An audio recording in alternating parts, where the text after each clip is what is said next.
یا ایھا الذین آمنوا ان من ازواجکم واولادکم عدوا لکم فاحذروہم، اے ایمان والو، تمہاری اولاد میں سے اور تمہاری بیویوں میں سے کچھ تمہارے دشمن بھی ہیں۔ تمہاری بیوی بھی تمہاری دشمن بن سکتی ہے، تمہارے بچے بھی تمہارے دشمن بن سکتے ہیں۔ فاحذروہم، تم ان سے خبردار رہو، ان سے بچ کر کے رہو۔ یا ایھا الذین آمنوا لا تلہکم اموالکم ولا اولادکم عن ذکر اللہ، اے ایمان والو، تمہارے مال تمہیں اللہ کے ذکر سے غافل نہ کر دے، تمہاری اولاد تمہیں اللہ کے ذکر سے غافل نہ کر دے۔ وَمَن يَفْعَلْ ذَلِكَ فَأُولَٰئِكَ هُمُ الْخَاسِرُونَ، اور جو ایسا کرے گا وہ بہت بڑا نقصان اٹھانے والا، بہت بڑا خسارہ اٹھانے والا ہے۔ اللہ کے پیارے نبی فرماتے ہیں، صحیح مسلم کی روایت ہے، مَا مِنْ عَبْدٍ يَسْتَرْعِيهِ اللَّهُ رَعِيَّةً ثُمَّ يَمُوتُ يَوْمَ يَمُوتُ وَهُوَ غَاشٌ لِرَعِيَّتِهِ، جس انسان کے اوپر اللہ تعالیٰ نے کوئی ذمہ داری ڈال دی، اس کے کندھوں کے اوپر اللہ تعالیٰ نے کوئی ذمہ داری ڈال دی، اور پھر وہ انسان اس حال میں مر جائے، اس کا انتقال ہو جائے کہ وہ اپنی ذمہ داری کو صحیح طریقے سے نہیں نبھا رہا تھا، اپنی ذمہ داری کے ساتھ خیانت کر رہا تھا، دھوکہ کر رہا تھا۔ ثم يموت يوم يموت وهو غاش لرعيته، اگر اس نے اپنی ذمہ داری کو صحیح طریقے سے نہیں نبھایا ہوگا، الا حرم اللہ علیہ الجنہ، ایسے انسان کے اوپر اللہ تعالیٰ جنت کو حرام کر دیتا ہے۔ یا ایھا الذین آمنوا قوا انفسکم واہلیکم نارا وقودھا الناس والحجارہ، اے ایمان والو، اپنے آپ کو اور اپنے گھر والوں کو جہنم کی آگ سے بچاؤ۔ جہنم کی آگ کا ایندھن انسان اور پتھر ہوں گے، علیہا ملائکۃ غلاظ شداد لا یعصون اللہ، اس جہنم کے داروغہ بڑے سخت ہوں گے، وہ کسی کے ساتھ کوئی مروت نہیں کرے۔ الحمدللہ نحمدہ ونستعینہ ونستغفرہ ونعوذ باللہ من شرور انفسنا ومن سیئات اعمالنا، من يهده الله فلا مضل له ومن يضلل فلا هادي له، واشهد ان لا اله الا الله وحده لا شريك له، واشهد ان محمدا عبده ورسوله۔ یا ایھا الذین آمنوا اتقوا اللہ حق تقاته ولا تموتن الا وانتم مسلمون۔ یا ایھا الناس اتقوا ربکم الذی خلقکم من نفس واحدہ وخلق منها زوجها وبث منهما رجالا كثيرا ونساء، واتقوا الله الذي تساءلون به والأرحام إن الله كان عليكم رقيبا۔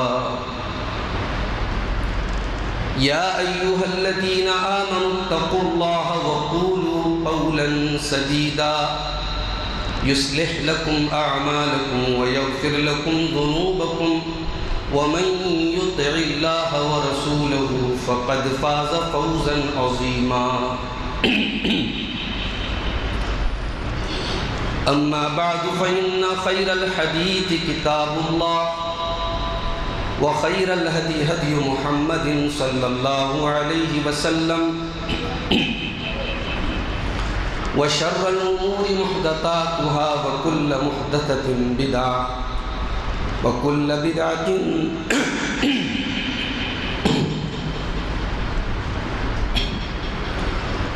بدعة ضلالة وكل ضلالة في النار۔ أعوذ بالله من الشيطان الرجيم، بسم الله الرحمن الرحيم۔ يا أيها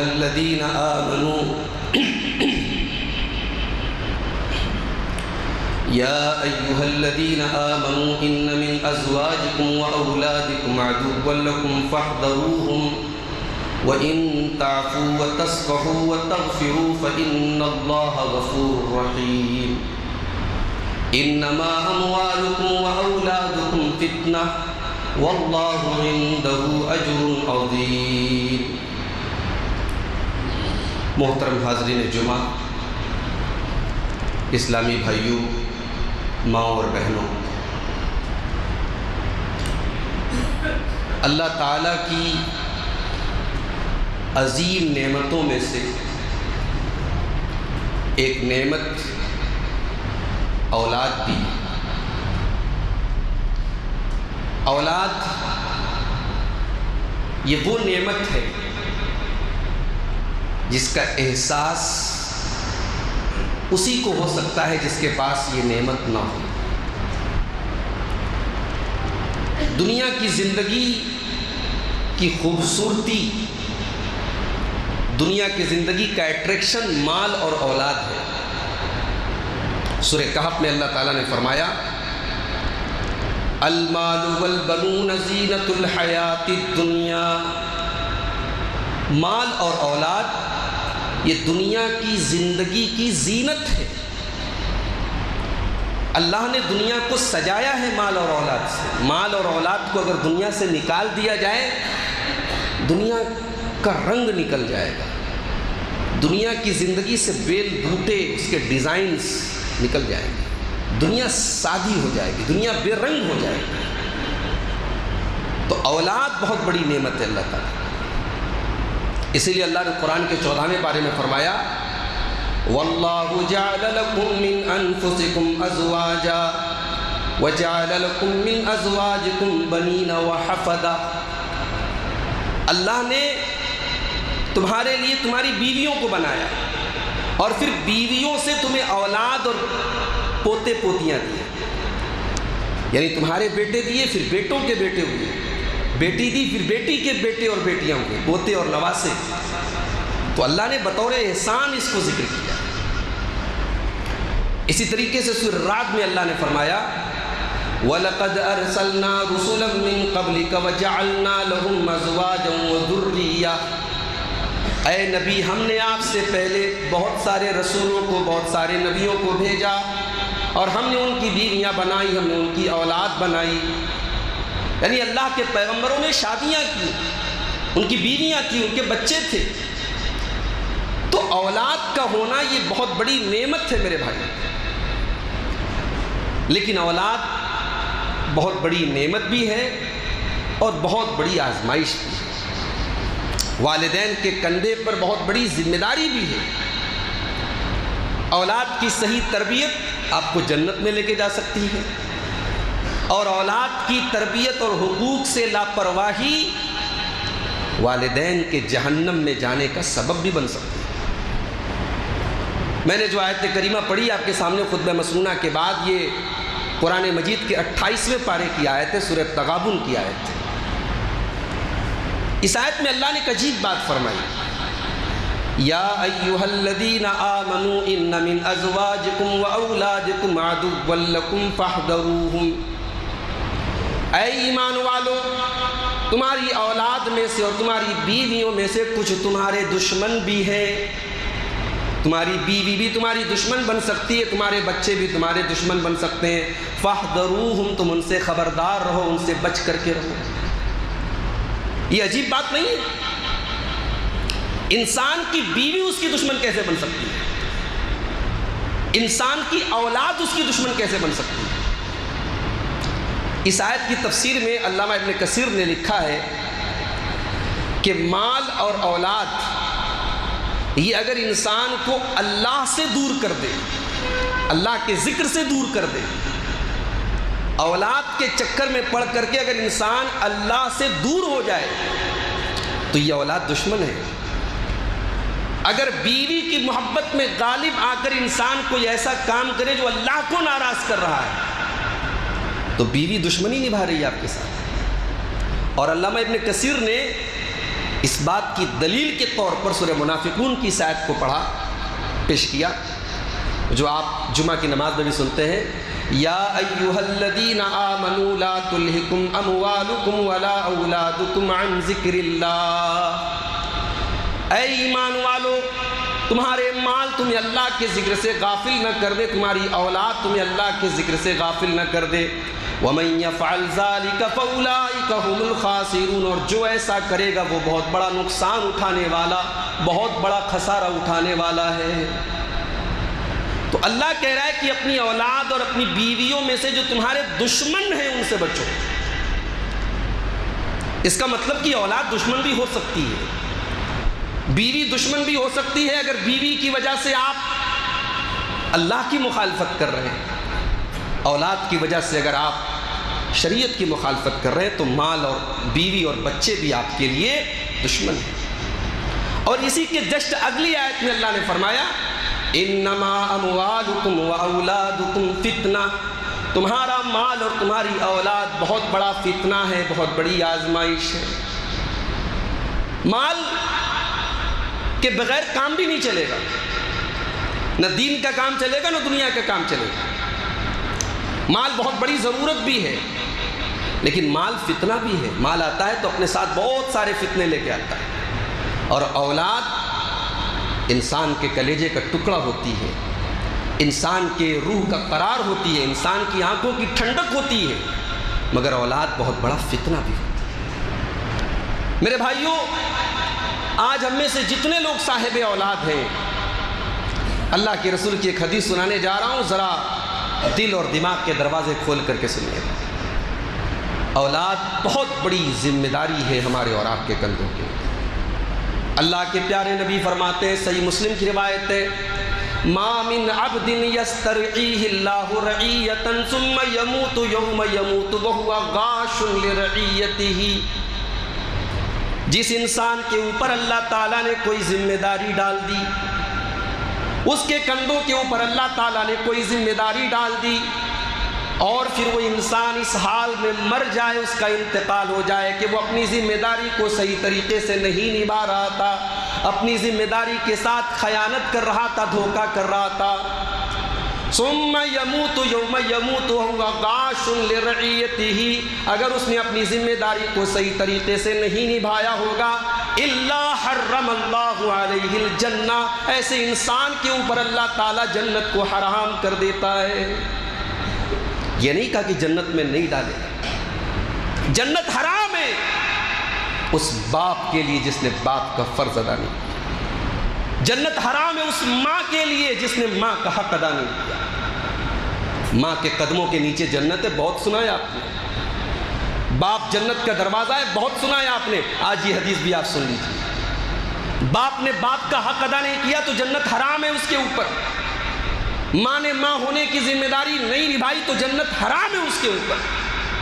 اس کے کندھوں پر یہ ذمہ داری ہے اولاد کی شکل۔ میرے بھائیوں، آج سماج کہاں جا رہا ہے؟ آج ہماری اولادیں کہاں جا رہی ہیں؟ آج ہماری نوجوان نسل کہاں جا رہی ہے؟ کبھی آپ نے سوچا ہے، کبھی غور کیا ہے، کبھی اپنے گھروں کا جائزہ لیا ہے ہم نے اور آپ نے؟ کیا ایک باپ کی ذمہ داری نہیں ہے کہ اپنی اولاد کی صحیح تربیت کرے؟ ایک ماں کا یہ فرض نہیں ہے کہ وہ اپنی بچیوں کی، اپنی بیٹیوں کے اوپر نظر رکھے؟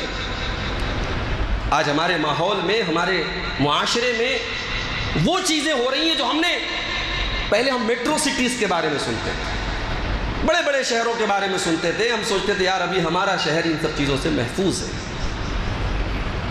ابھی حال میں آپ نے سنا، دیکھا، خبر آئی، ایک معصوم بچے کو کچھ لوگوں نے پکڑا، کڈنیپ کیا، اس کے بعد گھر والوں کو فون کیا، دھمکی دی، گھر والوں نے پولیس میں کمپلینٹ کرائی، پاگلوں کی طرح بچے کو تلاش کر رہے ہیں، 10-11 سال کا معصوم بچہ ہے۔ اتفاق سے جس دن اس بچے کے غائب ہونے کی خبر ہوئی، میں رات میں تقریباً 2 بجے بنارس کے باہر کہیں سے آ رہا تھا، پیلی کوٹھی پر اترا، بچے کے ماما وغیرہ سب تلاش کر رہے تھے۔ انہوں نے مجھے تصویر دکھائی کہ کیا آپ نے اس بچے کو دیکھا ہے؟ مجھے تو معلوم بھی نہیں تھا۔ میں نے کہا اگر پتہ ہوتا تو شاید میں نظر رکھتا، سڑک پر دیکھتے ہوئے آتا، مجھے تو نہیں معلوم۔ اور اگلے دن جب مجھے یہ خبر ملی کہ بچہ جو ہے وہ مرا ہوا پایا گیا، ریت کے اندر اس کو دبا دیا گیا، اس کا گلا گھونٹ دیا گیا، تو عجیب سی کیفیت ہو گئی میرے بھائی۔ یعنی معصوم بچوں کو لوگ مار رہے ہیں۔ اب پولیس نے جو بیان دیا ہے اس کے مطابق اس پورے معاملے میں جو ایک کردار بہت بنیادی طور پر ابھر کر کے سامنے آتا ہے کہ وہ جو بچوں کو جن لوگوں نے کڈنیپ کیا اور قتل کیا وہ جواری لوگ تھے. اور جوا ایک ایسی چیز ہے جس کا نشہ جب انسان کو لگ جاتا ہے، انسان جب جوئے میں ہارنے لگتا ہے نا، تو اس اپنی ہار کو جیت میں بدلنے کے لیے، اپنے لاس کو ریکور کرنے کے لیے وہ کچھ بھی کرنے کے لیے تیار ہے. وہ کوئی کہاوت نہیں ہے، وہ کوئی محاورے کی بات نہیں کہ لوگ جوئے میں اپنی ماں کو ہار جاتے ہیں، اپنی بیوی. وہ حقیقت ہے. جوا ایک ایسی چیز ہے کہ انسان اگر اس کا عادی ہو جائے تو اپنا سب کچھ بیچ سکتا ہے. اور آج افسوس کی بات ہے کہ موبائل اور ٹیکنالوجی کے اس دور میں جب ہر چیز ڈیجیٹل ہو گئی ہے تو جوا بھی ڈیجیٹل ہو گیا ہے. پہلے تاش کے پتوں کے ذریعے جوا کھیلا جاتا تھا، مختلف کھیلوں کے ذریعے جوا کھیلا جاتا تھا، اب آن لائن جوا کھیلا جا رہا ہے. آئی پی ایل کا میچ چل رہا ہے، ہمارا نوجوان بڑی تعداد میں، کیونکہ راتوں رات امیر بننا ہے نا. کسی کو آئی فون کا شوق ہے، کسی کو کوئی شوق ہے، کسی کو کوئی شوق ہے، راتوں رات اسے امبانی اور اڈانی بننا ہے، تو وہ جوا اور سٹے کا راستہ اپنا رہا ہے. کبھی آپ نے غور کیا کہ قرآن مجید میں اللہ تعالیٰ نے جوئے کو شراب کے ساتھ کیوں ذکر کیا؟ حرام تو شراب ہو رہی تھی نا. یہ تو آپ کو معلوم ہوگا کہ شراب کو اللہ تعالیٰ نے ڈائریکٹ حرام نہیں کیا تھا.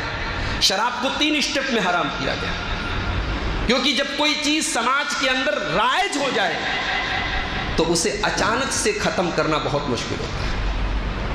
صحابہ کرام بھی تو انسان تھے نا.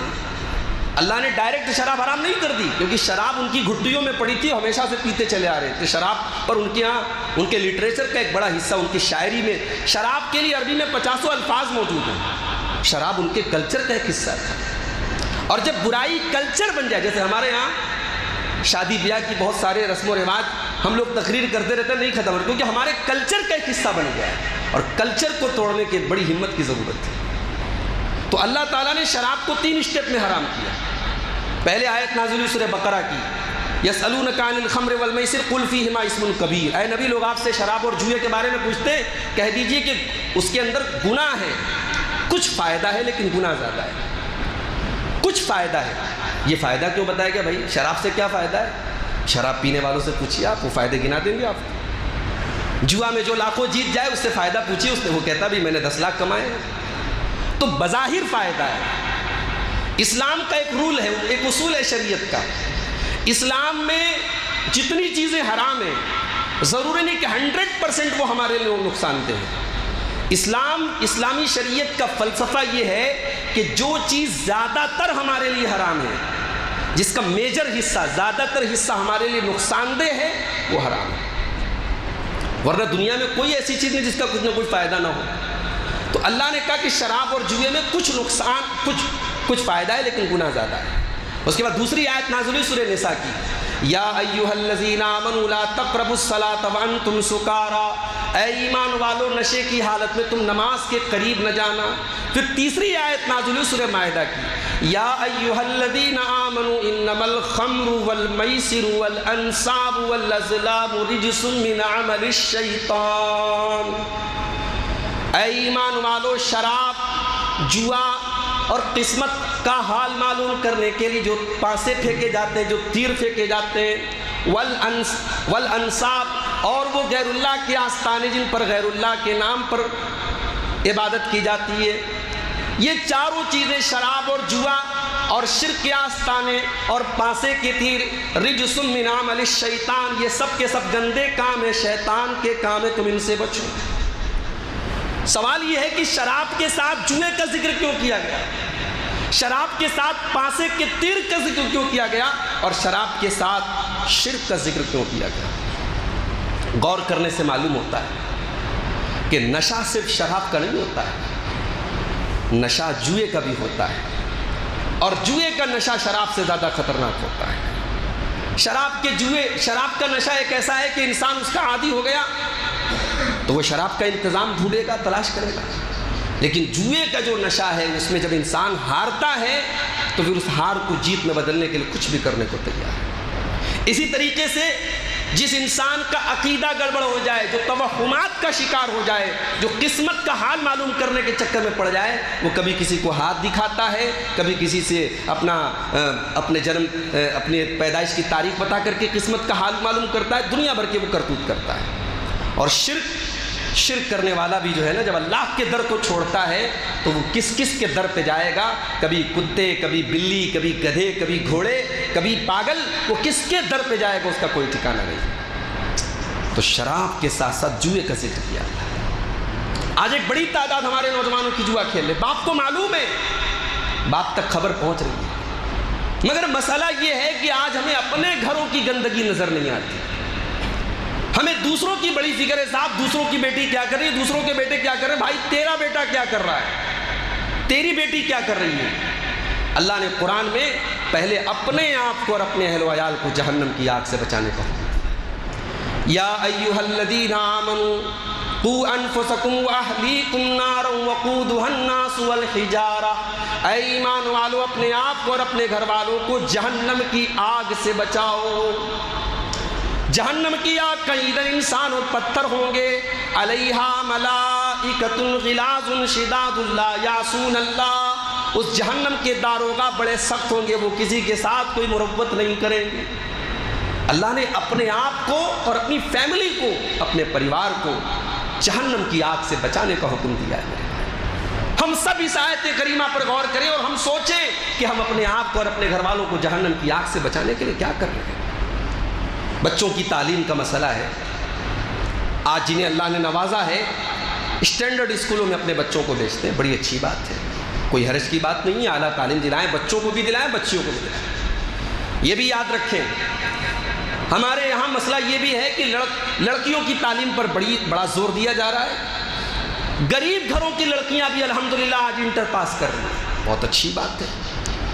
اگرسین کالج میں ہمارے مسلمانوں کی بڑی تعداد میں لڑکیاں جا رہی، بہت اچھی بات ہے، لیکن آپ کے لڑکے کیا کر رہے ہیں صاحب؟ ہمارے بچے، ہماری قوم کے نوجوان لڑکے 5 تک پڑھ رہے ہیں، 8 تک پڑھ رہے ہیں، اس کے بعد ان کی اسکولنگ بند، ان کی تعلیم بند، کیوں؟ یہ جو لڑکے اور لڑکیوں کی تعلیم کا جو فرق ہے یہ بھی سماج میں بہت سارے فتنوں کو جنم دے رہا ہے۔ آپ نظر اٹھا کے دیکھیں، اپنے لڑکوں کو بھی پڑھاؤ بھائی۔ کلکتہ میں ٹیکسی ڈرائیور سے میں نے پوچھا، غیر مسلم تھا، ٹیکسی چلا رہا ہے کلکتہ میں، نے پوچھا بھی آپ کے بچے کتنے کا ہے؟ ایک لڑکا ہے، ایک لڑکی ہے، ایک انجینئرنگ کر رہا ہے اور لڑکی شاید میڈیکل کی تعلیم حاصل کر رہی ہے۔ میں نے کہا کہ صاحب آپ ٹیکسی چلا رہے ہیں اور لڑکے لڑکیوں کو اتنی مہنگی تعلیم دلا رہے ہیں؟ اس نے کہا کہ میں ٹیکسی چلا رہا ہوں، میں یہ تو نہیں چاہتا کہ میرا بچہ ٹیکسی چلائے، میں اپنے بچوں کو اعلیٰ تعلیم دوں۔ یہ غیر مسلم کی سوچ ہے کہ وہ آدھا پیٹ کھا لے گا، محنت مزدوری کر لے گا، ٹیکسی چلا لے گا، رکشہ چلا لے گا، مگر اپنے بچوں کو اعلیٰ تعلیم دلائے گا۔ ہم لڑکیوں کو تو تعلیم دلانے کے تیار ہیں، پھر بھی حالات کو دیکھ کر کے لڑکوں کو تعلیم نہیں دلا رہے، کیوں بھائی؟ اس مسئلے پر بھی ہمیں غور کرنے کی ضرورت ہے۔ اچھا تعلیم تو ہم دلا رہے ہیں، لیکن آپ غور کیجئے کہ اس پورے ہمارے تعلیمی سیلیبس میں عقیدہ کہاں ہے؟ اللہ کون ہے؟ اللہ کیا ہے؟ عقیدہ کوئی معمولی چیز نہیں ہے میرے بھائی۔ جامعہ سلفیہ کی آخری کلاس تک عقیدہ پڑھایا جاتا ہے۔ ہم سمجھتے ہیں بھی عقیدہ لا الہ الا اللہ، اللہ کے سوا کوئی عبادت کے لائق نہیں، بس ہو گئی بات ختم۔ عقیدہ ہمارا، ہم قبر پہ سجدہ نہیں کرتے، ہم کسی پتھر کے بت کے آگے سجدہ نہیں کرتے، بات خلاص ختم۔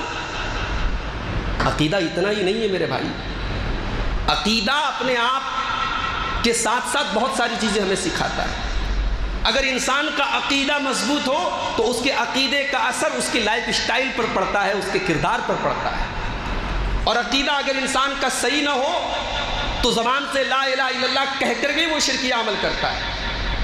آج ہمارے پورے سیلیبس میں، پورے تعلیمی نظام میں عقیدہ کہیں نہیں، نہ ہمارے لڑکوں کو پتہ عقیدے کے بارے میں، نہ لڑکیوں کو پتہ عقیدے کے بارے میں۔ اس کے بعد اگر ہماری نوجوان نسل اگر مرتد ہو رہی ہے، ہماری نوجوان لڑکیوں کو ایسا لگ رہا ہے کہ غیر مسلموں کا مذہب زیادہ اچھا ہے اور اسلام کے اندر بڑی بندشیں ہیں اور بڑی بیڑیاں ہیں اور بڑی زنجیریں ہیں، تو میرے بھائی وہ کوئی غلط نہیں سوچ رہی ہے، آپ نے اس کو اسلام بتایا ہی نہیں۔ ہمارے یہاں ایک بڑی تعداد میں، ہمارے مسلم سماج کی بات میں کر رہا ہوں، ایک بڑی تعداد میں عورتوں کے اوپر بین لگا دیا گیا مسجد کے اندر، مسجد میں نہیں جا سکتی۔ اور بڑے ہم بھی بڑا ناز نہ کریں کہ صاحب ہمارے یہاں انتظام ہے۔ میں پورے ہندوستان میں گھوم رہا ہوں، کتنے علاقے ہیں جہاں اہل حدیثوں کی مسجدوں میں عورتوں کے لیے انتظام نہیں ہے۔ غازی پور کا واقعہ میں نے بتایا کہ وہاں عیدگاہ میں عورتوں کے لیے اجازت نہیں، اہل حدیثوں کی یہ بات ہے، غیروں کی شکایت ہم کیا کریں؟ تو ہمارے سماج میں ایک بڑے طبقے نے عورتوں کو دین سے دور رکھا ہے، عورتوں کو دین کی کوئی بات نہیں پہنچ پا رہی. اب اس کے بعد وہ عورتیں، وہ لڑکیاں جب کالجوں میں پڑھتی ہیں اور وہاں ایک ایسے کلچر سے کے ساتھ ان کا اٹھنا بیٹھنا ہوتا ہے جس کلچر میں پردہ نام کی کوئی چیز نہیں ہے، جس کلچر میں حیا نام کی کوئی چیز نہیں ہے، جہاں بیٹی رات میں 12 بجے بھی آئے تو باپ کو پوچھنے کا حق نہیں تو کہاں گئی تھی، وہ کچھ بھی پہن کے نکل جائے، کہیں بھی چلی جائے، شادی کے پہلے کسی کے ساتھ بھی افیئر کرے، ان کے کلچر میں، ان کی تہذیب میں وہ کوئی گناہ نہیں ہے. اس کلچر کے ساتھ جب ہماری بیٹیاں پڑھیں گی، لکھیں گی، اٹھیں گی، بیٹھیں گی تو ظاہر اس کا اثر پڑے گا، اور اثر پڑ رہا ہے میرے بھائی. روزانہ ہمارے پاس ایسی خبریں آ رہی ہیں، ایسی نیوز آ رہی ہے، مسلمان لڑکیاں آج غیروں کے ساتھ عشق لڑا رہی ہیں. صرف عشق نہیں لڑا رہی ہیں، ان کے ساتھ فرار ہو رہی ہیں، شادیاں کر رہی ہیں، مرتد ہو رہی ہیں. یعنی اس قوم کے لیے اس سے بڑی شرم کی بات کیا ہو کہ ہمیں اپنی بیٹیوں کو اسلام میں روکنے کے لیے محنت کرنی پڑے، ہمیں بتانا پڑے کہ ہاں اسلام بہت اچھا بھی ہے. ہماری تاریخ تو سمیہ جیسی عورتوں سے بھری پڑی ہے میرے بھائی. سمیہ بنت خیاط، جس کا شوہر سامنے باندھا گیا ہے، جس کا بیٹا سامنے جوان بیٹا باندھا گیا ہے، اور سمیہ کو برہنہ کر دیا گیا ہے اور بدن سے لباس اتار دیا گیا ہے. ایک ماں کے لیے اس سے بڑھ کے اذیت کیا ہوگی کہ اس کے جوان بیٹے کے سامنے اسے ننگا کر دیا جائے. مگر سمیہ تیرے ایمان کا کیا کہنا، سمیہ تیری استقامت کا کیا کہنا. تو نے اپنے جوان بیٹے کے سامنے برہنہ ہونے کی اذیت گوارا کر لی، مگر اسلام کو نہیں چھوڑا، ایمان کو نہیں چھوڑا. سمیہ کو بے دردی سے شہید کر دیا گیا، مگر سمیہ نے لا الہ الا اللہ سے اپنا ناطہ نہیں توڑا. ہماری تاریخ تو ایسی عورتوں سے بھری ہے میرے بھائی.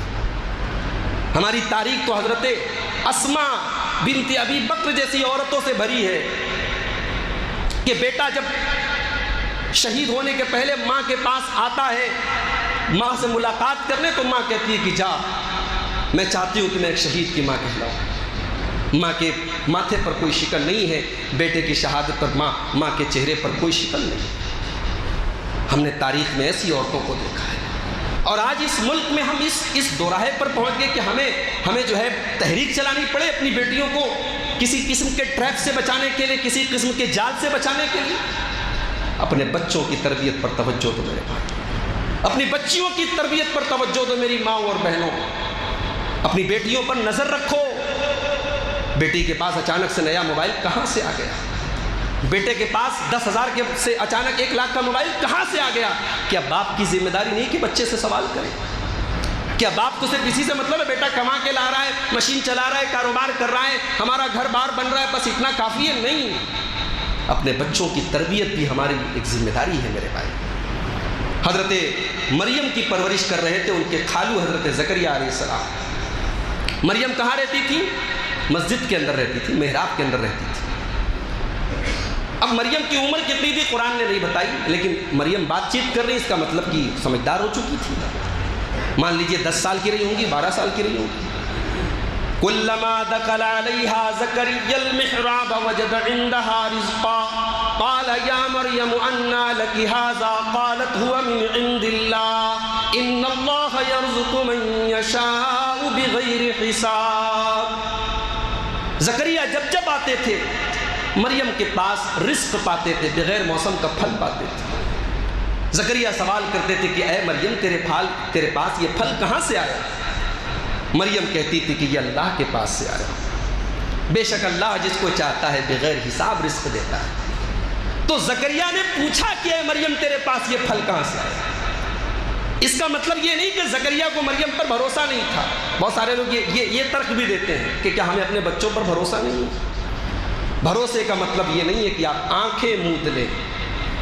اپنے بچوں کی تربیت کے متعلق بھروسہ کرنے کا. اور آج حالات آپ دیکھیے، فتنوں کا دور ہے، بے حیائی کا دور ہے. 10 سال کی لڑکیاں، 12 15 سال کے لڑکے آج پارکوں میں ایک دوسرے کے سے بغل گیر ہو کر کے گھوم رہے ہیں. آج فیشن بن گیا ہے ایک دوسرے کے ساتھ ریلیشن شپ قائم کرنا. سب کے پاس انسٹاگرام کی آئی ڈی ہے، سب کے پاس فیس بک ہے، سب کے پاس واٹس ایپ ہے. لڑکیوں میں کریز ہے فوٹو اپنے کھینچ کر کے اسٹیٹس پہ ڈالنے کا. اس دور میں آپ یہ کہتے صاحب مجھے اپنی اولاد پر بھروسہ ہے. اپنی اولاد پر بھروسہ کیجئے، مگر اندھا بھروسہ مت کیجئے، کہیں ایسا نہ ہو کہ آپ کو پچھتانا پڑے. خاص طور سے جو لڑکیوں کے باپ ہیں، لڑکیوں کی تربیت واقعی میں ایک امتحان ہے. ہمارے نبی نے اس کو امتحان قرار دیا ہے. اللہ کے نبی کے الفاظ ہیں، آپ کی ورڈنگ ہے. من ابتلی من هذه البنات شيئا كن له سترا من النار. جس کو اللہ تعالیٰ لڑکی دے کر کے، بیٹی دے کر کے آزماتا ہے اور اس امتحان میں وہ کھرا اتر جاتا ہے، وہ بیٹیاں اپنے ماں باپ کو جہنم کی آگ سے بچانے کا کام کریں. بیٹی کی صحیح پرورش اللہ کے پیارے نبی کے ساتھ رہنے کا موقع آپ کو دے. اللہ کے پیارے نبی فرماتے ہیں من آل جاریتین حتی تبلغا. صحیح مسلم کی روایت ہے، جس نے 2 بیٹیوں کو پالا، 2 بیٹیوں کی پرورش کی یہاں تک کہ وہ بیٹیاں جوان ہو گئیں. جا یوم القیامت انا وہو کہاتین. آپ نے اپنی دونوں انگلیوں کو ملا کر کے فرمایا جس طریقے سے یہ دونوں انگلیاں ایک دوسرے کے ساتھ ملی ہوئی ہیں، کل قیامت کے دن وہ اس حال میں آئے گا، وہ میرے ساتھ رہے گا جس نے 2 لڑکیوں کو پالا ہوگا.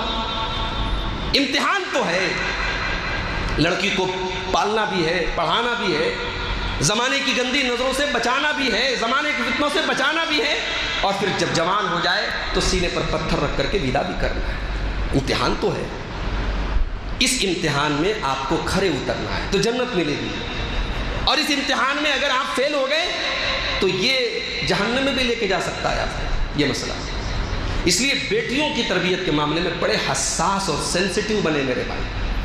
آپ کی بیٹیاں گھر سے، میں نے ایسے حالات بھی دیکھے کہ گھر میں سختی ہے، ماں باپ سختی کر رہے ہیں، بچی گھر سے جب نکلتی ہے نقاب میں نکلتی ہے، لیکن اس گھر کے اندر بھی واقعات ہوئے ہیں، اس گھر کی لڑکیوں نے بھی غلط معاملات کیے. تو یہ جو ماحول اور حالات ہے میرے بھائیو، یہ بہت زیادہ ہوشیار رہنے کی ضرورت ہے. اور گناہ صرف آپ بچے کو بتا دیں جھوٹ مت بولو، غیبت مت کرو، زبان کا غلط استعمال کرو، اتنا کافی نہیں ہے. گناہ سے روک دینا کافی نہیں ہے، گناہ کی خطرناکی کا احساس دلائیں. بچوں کے دل میں اللہ کا ڈر پیدا کیجئے بچپن سے، ان کے دل میں یہ احساس ہو کہ ہاں اگر میں گناہ کروں گا اللہ پکڑ کرے گا. کبھی موقع ملے نا تو قرآن کا 21واں پارہ کھولیے اور سورہ لقمان کو ایک بار اطمینان سے پڑھیے. آج ہماری زندگی کا یہ بھی مسئلہ ہے. بنارس میں تو الحمدللہ اس معاملے میں ٹھیک ٹھاک ہے. دوسرے شہروں میں دیکھتا ہوں صاحب باپ سعودی میں کام کر رہا ہے، باپ دبئی میں کام کر رہا ہے، 2 سال پر وہ گھر آتا ہے. بچے جو ہے باپ کا پیار پانے کے لیے ترس رہے ہیں، بیوی شوہر کا پیار پانے کے لیے ترس رہی ہے. 2 سال سے باپ گھر سے غائب ہے، شوہر غائب ہے. میں کہتا ہوں بھائی 4 پیسے کم کما لو لیکن بچوں کو وقت دو، بیوی کو وقت دو، تربیت پر وقت دو. اگر آپ نے اولاد کی تربیت نہیں کی تو آپ نے کون سا پیسہ کما لیا میرے بھائی. تو آج کتنے گھروں میں بچوں کو باپ کا پیار نہیں مل رہا ہے. باپ ہے بھی گھر میں تو بچوں کی تربیت یا بچوں کو سمجھانے بجھانے، یہ بیٹھ کر چند باتیں کرنے کا نہ باپ کے پاس موقع ہے نہ بچوں کے پاس. وقت نکالو میرے بھائی، وقت نکالو. حضرت لقمان نے اپنے بچے کو نصیحتیں کی ہیں. لقمان کوئی نبی نہیں تھے، لقمان کوئی پیغمبر نہیں تھے، لیکن انہوں نے اپنے بچے کو نصیحتیں کی ہیں اور اللہ نے ان نصیحتوں کو قرآن میں بیان کیا. سب سے پہلی نصیحت حضرت لقمان نے عقیدے کی تھی. یا بنی لا تشرک باللہ ان الشرک لظلم عظیم. اے بچے تو اللہ کے ساتھ کبھی شرک نہ کرنا، شرک بہت بڑا گناہ ہے. بچے کا عقیدہ اتنا مضبوط کر دو، مرتے دم تک بچہ آپ کا شرک نہ کرے. آپ کی بچی کبھی کسی غیر مسلم کے ساتھ کوئی شرکی عمل کرنا تو بہت دور کی بات ہے، اس کے بارے میں سوچنے کی بھی ہمت نہ کرے، اس کے دل میں شرک کی ایسی نفرت ڈال دے. یہ الگ بات ہے کہ آج میڈیا کے ذریعے، نیوز چینل کے ذریعے ایسا لوگوں کے دماغ میں بھرا جا رہا ہے کہ یہ بڑا اسلام بڑا کٹر مذہب ہے، مسلمان بڑے کٹر ہوتے ہیں، وہ دوسروں کی عبادت، وہ کہتے ہیں صرف ایک اللہ کی عبادت کرو. اگر ایک اللہ کی عبادت پر انسسٹ کرنا، زور دینا یہ کٹر پن ہے تو ہاں میں کٹر ہوں. اسلام اس کٹر پن کی دعوت دیتا ہے. اسلام کا جو کلمہ ہے وہ لا سے شروع ہوتا ہے، وہ نو سے شروع ہوتا ہے، یس سے شروع نہیں ہوتا ہے. آپ ایک اللہ کی عبادت کر ہی نہیں سکتے جب تک آپ غیر اللہ کو ڈینائی نہ کر دیں، ان کا انکار نہ کر دیں. اسلام میں عقیدے کے معاملے میں کوئی کمپرومائز نہیں. نبی کو آفر ہوا تھا کہ اے نبی آپ ایک دن ہمارے معبودوں کی عبادت کر لیں، ایک دن ہم آپ کے معبودوں کی عبادت کر لیں. نبی نے ڈائریکٹ کہہ دیا قل یا ایھا الکافرون لا اعبد ما تعبدون. اے نبی آپ کہہ دیجئے میں اس کی عبادت، جس کی عبادت کرتا ہوں اس کی تم نہیں کرتے، جس کی تم کرتے ہو اس کی میں نہیں کر سکتا. تو محبت، تعلق، دوستی اپنی جگہ، عقیدہ اپنی جگہ ہے. عقیدے کے ساتھ کوئی سمجھوتا نہیں. یہ اپنے بچوں کو سکھا دیا. پھر اپنے بچوں کو حقوق سکھائیے. حضرت لقمان نے اپنے بچے کو حقوق سکھائے. وَوَصَّيْنَا الْإِنسَانَ بِوَالِدَيْهِ، ہم نے انسان کو وصیت کی والدین کے ساتھ حسن سلوک کرنے کی. والدین کا کیا حق ہے، بڑوں کا کیا حق ہے، چھوٹوں کا کیا حق ہے، رشتہ داروں کا کیا حق ہے، حقوق بتاؤ اپنے بچوں کو. پھر تیسری چیز اللہ کا ڈر پیدا کرو. یا بنی انہا ان تک مثقال حبۃ من خردل فتکن فی صخرۃ او فی السماوات او فی الارض یأت بها اللہ. اے میرے بچے، اگر ایک رائی کے دانے کے برابر بھی کوئی چیز ہوگی، کسی چٹان کے نیچے ہوگی، زمین میں کہیں ہوگی، آسمان میں کہیں ہوگی، اللہ اس چیز کو سامنے لے آئے گا. اللہ کا ڈر پیدا کرو. بچوں کے دل میں یہ بات بیٹھ جائے کہ ہاں ہم گناہ کریں گے، اللہ کے اب پکڑو. یہ گلیمرائز دور ہے میرے بھائی، یہ فیشن کا دور ہے. بچوں اور بچیوں کو بہت ساری چیزیں ماحول کے ذریعے، انٹرنیٹ کے ذریعے ان کے دماغ میں ڈالا جا رہا ہے کہ یہ غلط نہیں ہے، یہ جوا کوئی غلط نہیں ہے، جوئے کے ذریعے لوگ پیسہ کما رہے ہیں، یہ شراب پینا کوئی غلط کام نہیں ہے، یہ زنا اور بدکاری عام بات ہے، کوئی غلط بات نہیں ہے، یہ ان کے دماغ میں ڈالا جا رہا ہے. تو گناہ کی خطرناکی کا ایک احساس آپ بچوں کے دل میں پیدا کریں. تو اولاد کی تربیت بہت بڑی ذمہ داری ہے والدین کے کندھوں پر. اللہ کے پیارے نبی فرماتے کلکم راع و کلکم مسئول عن رعیتہ، تم میں سے ہر انسان ذمہ دار ہے اور اس کی ذمہ داری کے بارے میں کل قیامت کے دن اس سے سوال کیا جائے گا. میرے بھائیوں، ہم میں سے ہر انسان اپنی فیملی سے پیار کرتا ہے، اپنے بیوی بچوں سے محبت کرتا ہے. اپنے بیوی بچوں کو ذرا سی خروچ پہنچے ہم گوارا نہیں کرتے. کیا ہم یہ گوارا کریں گے کہ ہماری فیملی، ہماری بیوی، ہمارے بچے جہنم کی آگ میں چلیں؟ ہم کبھی گوارا نہیں کریں گے. تو اللہ کے واسطے اپنے بچوں کو، اپنی بچیوں کو، اپنے گھر والوں کو جہنم کی آگ سے بچانے کا ہم سب انتظام کریں. اللہ سے دعا ہے رب العالمین ہم سب کو اس کی توفیق عطا فرمائے. اللہ ہماری نوجوان نسل کی حفاظت فرمائے. اللہ شراب اور جوئے اور بدکاری جیسی لعنت سے ہمارے نوجوانوں کو محفوظ رکھے. ہماری قوم کی وہ بیٹیاں جن کو یا تو سازش کے تحت یا پھر ان کی اپنی ایمانی کمزوری کے تحت ان کو مرتد بنا دیا گیا، ان کو اسلام سے نکال دیا گیا، اللہ انہیں صحیح سمجھتے اور انہیں پھر سے اسلام کی چھایا میں اور اسلام کے سائے میں آنے کی اللہ تعالیٰ ان کو توفیق عطا فرمائے. اللہ ہماری بیٹیوں کی فتنہ ارتداد سے حفاظت فرمائے. اللہ ہمارے دین و ایمان کو مضبوط کرے. اللہ ہر فتنے کے مقابلے میں ہمیں کتاب و سنت پر قائم رہنے کی توفیق عطا فرمائے. اللہ جب تک ہمیں دنیا میں زندہ رکھے، اسلام پر زندہ رکھے اور ہم سب کا خاتمہ ایمان پر ہو. آمین. وآخر دعوانا الحمدللہ رب العالمین.